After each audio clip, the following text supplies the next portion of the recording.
ადგილობრივი მწარმოებლებისთვისა და დისტრიბუტორებისთვის სარესტორნე და რითეილ სექტორთან ურთიერთობებისას ერთ-ერთ მთავარ გამოწვევად მიწოდებული პროდუქციის ანაზღაურების ვადები რჩება. როგორც ბიზნეს სექტორის წარმომადგენელთა ნაწილი ამბობს, ხშირ შემთხვევაში რეალიზებული პროდუქციის სანაცვლოდ ანაზღაურების ვადები 2-3 თვესაც შეადგენს, რაც საბოლოოდ მიმწოდებლებს საბურავი საშუალებების დეფიციტის წინაშე აყენებს. როგორც ირკვევა, ეს გამოწვევა აქტუალურია მათ შორის მეღვინეობის დარგისთვისაც, რომლითაც პროდუქციის რეალიზაციის ერთ-ერთი მთავარი არხი ჰორეკა სექტორია. რა გამოწვევებს აწყდებიან ადგილობრივი მწარმოებლები და დისტრიბუტორები სარესტორნე და რითეილ სექტორთან ურთიერთობისას, ნოცა შუბაშვილმა მოისმინა შეფასებები და ახლა ჩვენს გაგვიზიარებს ნოცა გისმენთ.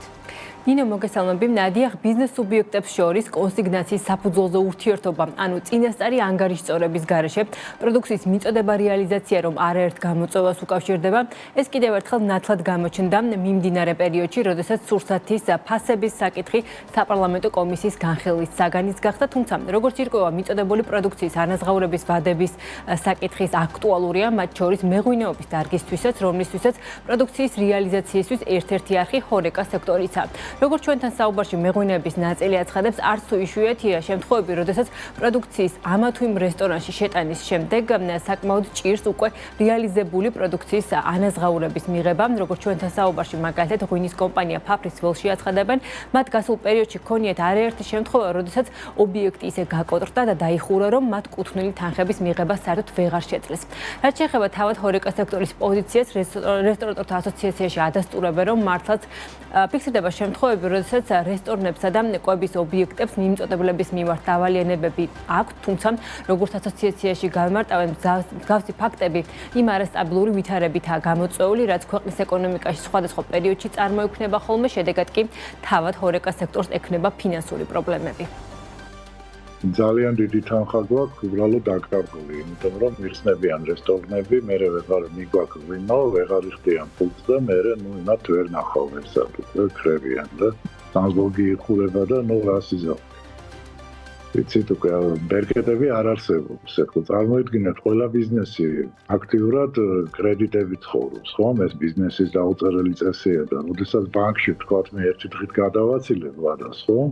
შეკლული ვარ ბანკისგან, არ მასვენებენ და აი მე რო აფარებ ღვინოს, ხომ, მეწარმე და ის თვითონ რესტორატორი არიხდის რეალიზებულ ღვინოში თანხას, ხომ? მე არავითარი ბერკეტი არ მაქვს, რომ თავი დავიცვამი. რესტორნების გარკვეული კატეგორია ხშირად დავალიანებაში არის სადისტრიბუციო კომპანიებთან და მას ვერ დავარქმევდი, რომ სურვილი აქვს და მხოლოდ ამ მოტივაციით ამუშავებენ რესტორნებს, იქედან გამომდინარე, რომ სხვადასხვა რყევები, რომელიც ქვეყანასთან ახლავს, გარკვეულ წლებს პირველივე ტალღაში ხდება სარესტორნო რყევები.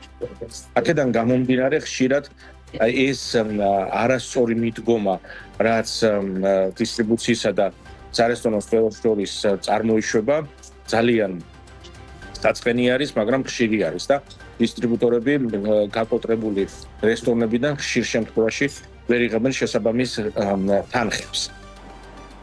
ის რომ მიწოდებულ პროდუქციაზე ანგარიშწორების ვადები ერთ-ერთი მთავარი გამოწვევაა სადისტრიბუციო სექტორისთვისაც, ამაზე კიდევ ერთხელ საუბრობენ დისტრიბუტორთა ბიზნეს ასოციაციაში. დარგობრივი ასოციაციის თავმჯდომარე ლაშა რიჟამაძე ამბობს, რომ რეალიზებული პროდუქციის სანაცვლოდ რითეილ სექტორის მხრიდან დადგენილი ანაზღაურების ვადები ერთი თვის ვადიდან 90 დღემდეც მერყეობს. მისი თქმით, გადახდის მსგავსი ვადები საბოლოოდ მიმწოდებლებს საბურავი საშუალებების დეფიციტის წინაშე აყენებს, რის გამოც სექტორს ახალი ფინანსური ვალდებულებების აღება უწევს, ეს ყველაფერი კი საბოლოოდ პროდუქციის ფასშიც აისახება. აღსანიშნავია, რომ მიმწოდებლებისთვის რეალიზებული პროდუქციის საფასურის ანაზღაურების ვადებზე გუშინ გამართულ პარლამენტის ფასების კომისიის მორიგ სხდომაზე სავაჭრო ქსელების წარმომადგენლების ნაწილმაც ისაუბრა, მაგალითად, გუდულში ამბობენ, რომ მათ შემთხვევაში ეს ვადა საშუალოდ პროდუქციის რეალიზაციიდან 25-30 დღის ვადას შეადგენს.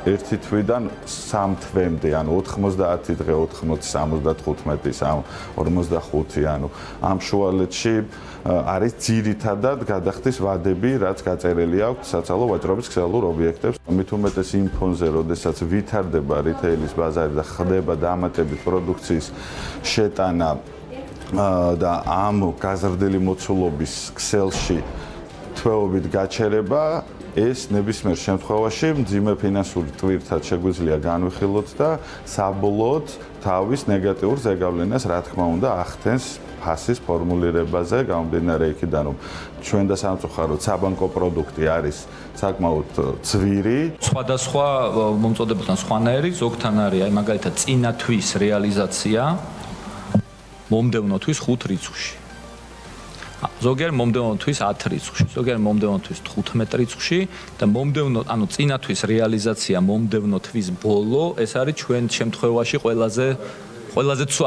ცუდი პირობა ასე ვთქვათ. გავასაშვალოთ რაღაც სტანდარტულად გამოდის რეალიზაციიდან 25 რეალიზაციიდან 30 დღე მაქსიმუმ.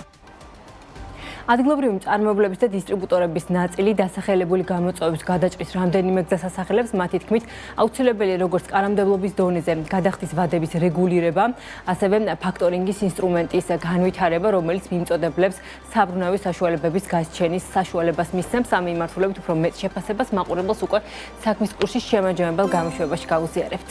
მადლობა ნოცა, პირდაპირ ეთერში ნოცა შუბაშვილი საუბრობდა.